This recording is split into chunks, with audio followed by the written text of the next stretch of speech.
prawns with brandy and orange zest. La vita è veramente bella. Do you like brandy? I like brandy. Do you like prawns? I like prawns.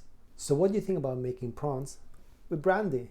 It's a great idea, so we're gonna do it. It's super easy, and when you use liquors to cook, it's fantastic because they're full of aromas and they caramelize all your food, and it's just something that's gonna be incredible. So, start off with our trusty extra virgin olive oil, fundamental of any good cuisine. We throw in the stems, and actually these are frozen because when you have fresh herbs, they go bad after 2 days. So when you have parsley or any other herbs, take the leaves out, take the stems out, and just freeze them separately so you can use them. More extra virgin olive oil actually, here you go.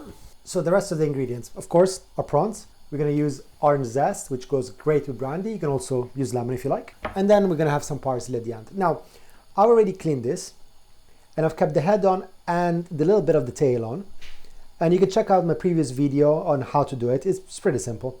But also you can keep them whole, or you can just clean them completely. Up to you. I find this is a little bit fancy, so I kept it this way today. So we're reaching temp with the oil. So the prawns go in.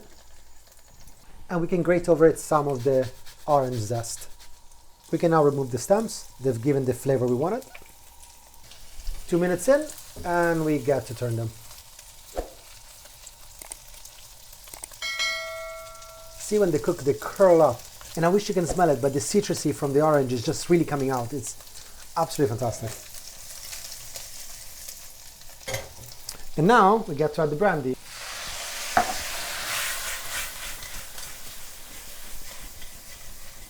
Okay, no flambe. Anyway, the show must go on, and you can see it's really beginning to caramelize.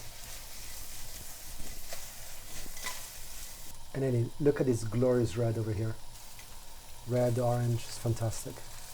And this is us done. Some fresh parsley on top. And this are prawn with brandy. Buon appetito!